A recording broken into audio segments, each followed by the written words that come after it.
सभी धर्म प्रेमी सज्जनों को सादर नमस्ते। साथियों, बहुत बहुत स्वागत है आपका मेरे इस यूट्यूब चैनल पर। इस स्वाध्याय सत्संग रूपी आध्यात्मिक चर्चा में संतों की वाणी पर बात कर रहे हैं और संतों की वाणी की श्रृंखला को आगे बढ़ाते हुए आज लेते हैं वाणी गुरु रामदास जी। क्या कहते हैं रामदास जी? ये रामदास जी की वाणी का बहुत लंबा प्रसंग है, तो इस प्रसंग में से कुछ दोहे हमने पहले प्रसंग में लिए थे, दूसरे भाग में लिए थे। आज तीसरे भाग में उसी कंटिन्यूएशन में कुछ दोहे लेते हैं।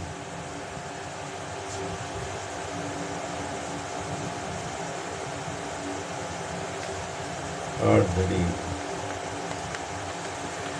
जे पास बहाल है ता तुझे अराधी, जे मार कड़े भी ध्याई। जे पास बहाल है ता तुझे अराधे। अगर तू, देखिए क्या कहते हैं रामदास जी, परमात्मा को संतों की वाणी में तो पुकार होती है, ईश्वर के प्रति पुकार होती है। एक ऐसी पुकार होती है कि संतों के जीवन का तो आनंद ही अलग है। तो क्या कहते हैं रामदास जी, जय पास बहाल है ता तुझे आराधी। जो तू पास बिठाए तो तेरी ही आराधना करूं। जय मार कढ़े भी ध्याए, और जो तू मुझे दूर भगाए अपने से तो भी तेरा ही ध्यान करूंगा। इसको कहते हैं भक्ति। अब विपरीत पास बिठाने का और दूर भगाने का मतलब संतों की भाषा में समझिए कि देखिए, अगर आपका अध्यात्म के क्षेत्र में मन लगना शुरू हो गया, अध्यात्म में, ईश्वर के चिंतन में, ईश्वर के विषय में जानना सुनना, उस राह पे चलना, अच्छाई और नेकी के मार्ग पे चलना, तो समझ लो आपके जीवन में उसकी कृपा हो रही है। इसी को कृपा मानते हैं। आपका अगर अध्यात्म का मार्ग हो जाता है तो समझ लो ईश्वर की विशेष कृपा है आपके ऊपर। वरना व्यक्ति जैसा आता है पशुवत जीवन जीता है और पशुवत ही चला जाता है, क्योंकि वो सांसारिक इस चकाचौंध में ही फंसा रहता है आजीवन। तो अगर आप यहीं से अपना अवलोकन कर सकते हैं, मूल्यांकन कर सकते हैं कि अगर आपका आध्यात्मिक क्षेत्र में रुचि लगती है, ईश्वर के चिंतन में रुचि लगती है, उस मार्ग पर चलने में रुचि लगती है, तो समझ लो उसकी कृपा हो रही है। तो ये तो हो गया उसके नजदीक आने का मार्ग। लेकिन रामदास जी क्या कहते हैं, जब विपत्ति आती है तो कहते हैं ना, ये भी कहा जाता है कि ईश्वर परीक्षा लेता है, बहुत परीक्षा लेता है। यानी जब इस मार्ग को आप अपनाते हैं तो अगर विघ्न आ रही हैं जीवन में, बाधाएं आ रही हैं जीवन में, परेशानी आ रही हैं, तो कभी विचलित होने की आवश्यकता नहीं है। संतों से समझो उस बात को कि उसको भी फिर उसकी कृपा मानो, क्योंकि प्रकृति में सब जगह द्वैत है, हर जगह द्वैत से बनी है प्रकृति। तो इसको उसकी कृपा मानो। जो इट मीन्स आपकी जितनी भी ड्यूअल नेचर के कारण जो कार्मिक अकाउंट हैं वो सब ये डिस्ट्रॉय होते हैं। फिर नए का निर्माण नहीं होता, पुराने क्षीण होने शुरू हो जाते हैं, तभी तो शुद्ध चैतन्य की ओर यात्रा होती है। तो इसमें कभी परेशान नहीं होना। रामदास जी की बात को याद रखना कि जो है परमपिता परमात्मा, अगर तू मुझे अपने नजदीक लाता है तो तेरा ध्यान करूंगा ही करूंगा, बड़ी कृपा। लेकिन अगर तू मुझे दूर भगाता है, यानी इस भौतिक जगत प्रपंच में मैं फंसता हूँ या मेरे पे विपत्ति आती है, तो भी मैं तेरा ही ध्यान करूंगा। इस प्रकार से हमको मन से ईश्वर के प्रति संकल्पवान रहना चाहिए। आगे की पंक्ति में क्या कहते हैं, जय लोक सलाहे ता तेरी उपमा, जय निंदे ते छोड़ न जाई।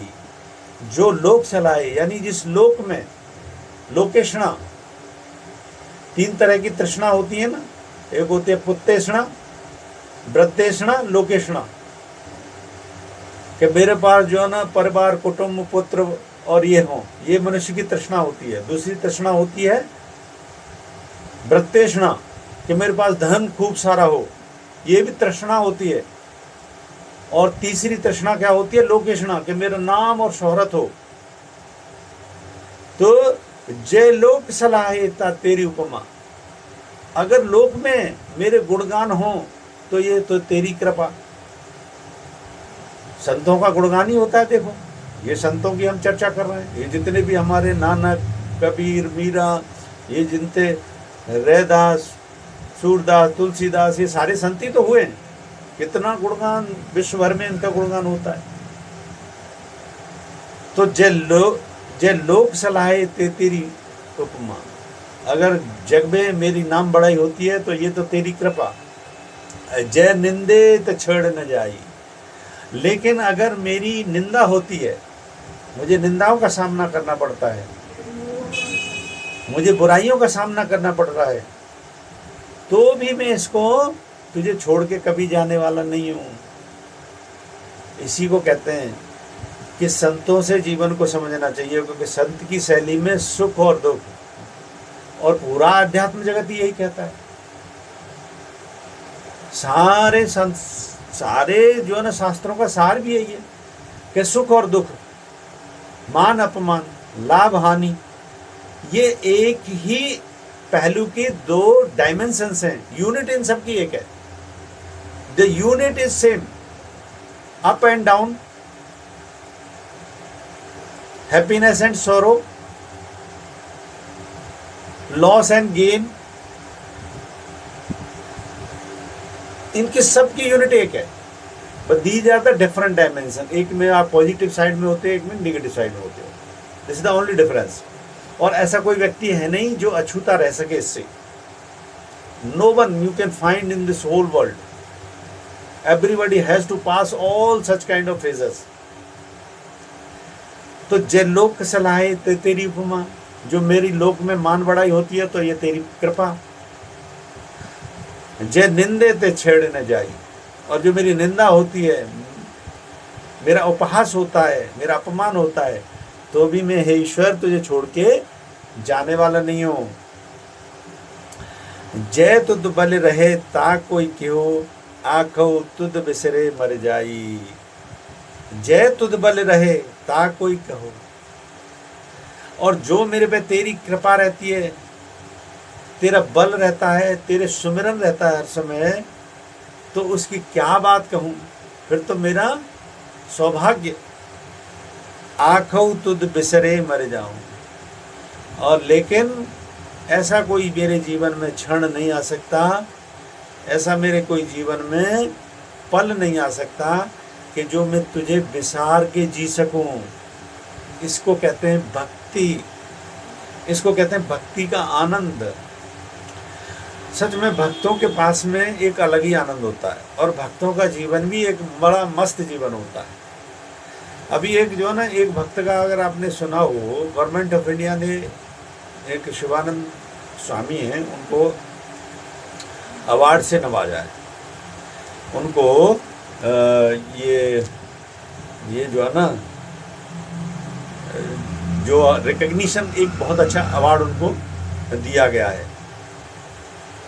और उनसे पूछा किसी पत्रकार ने, 114 साल उनकी उम्र है और आज भी योगा करते हैं, योग करते हैं। उनसे पूछा कि स्वामी जी, आपकी इस खुशहाली का और इस हेल्थ का और हैप्पीनेस का क्या राज है? तो उन्होंने एक ही जवाब दिया,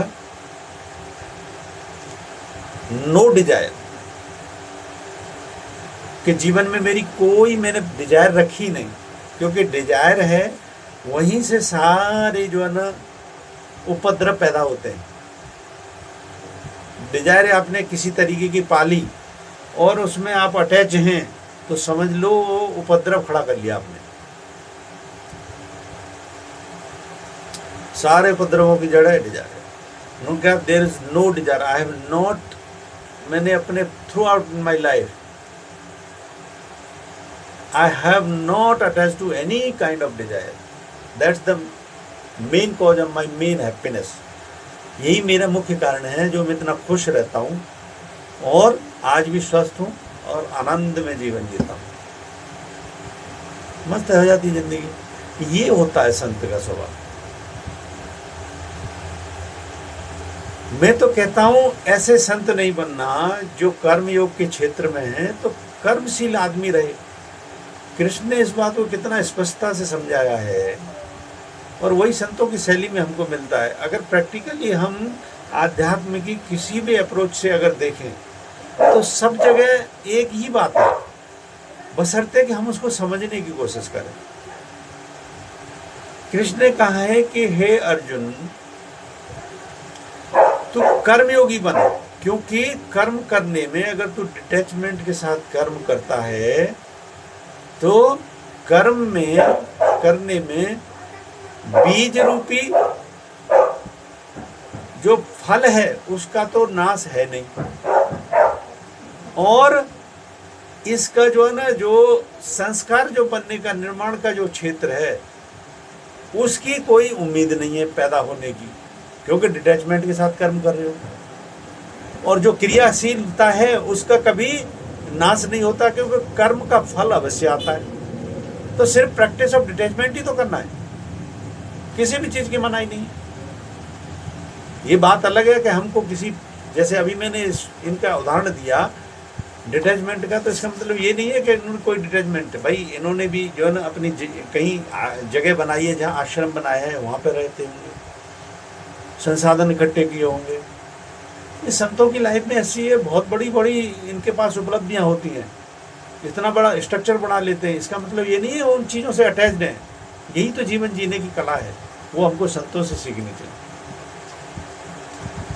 तो ये कह रहे हैं रामदास जी कि जय तुद बल रहे ता कोई कहूँ, आख तुद बिसरे मर जाई।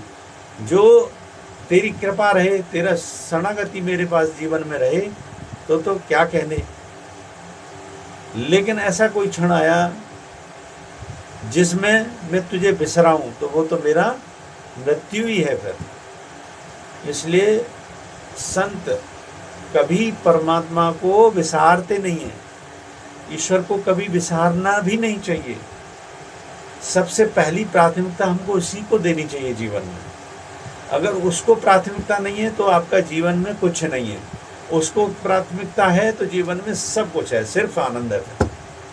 मुझे उम्मीद है ये कुछ पंक्तियों के साथ हमने रामदास जी की पंक्तियाँ ली, ये पंक्तियाँ पसंद आई होंगी आपको, और पसंद आई हैं तो वीडियो को लाइक करें, अधिक से अधिक इसको शेयर करें। शंका समाधान के लिए कोई प्रश्न है तो कमेंट बॉक्स में लिखें। बने रहे मेरे साथ, बने रहने के लिए बहुत बहुत धन्यवाद। इत्योम सम नमस्ते।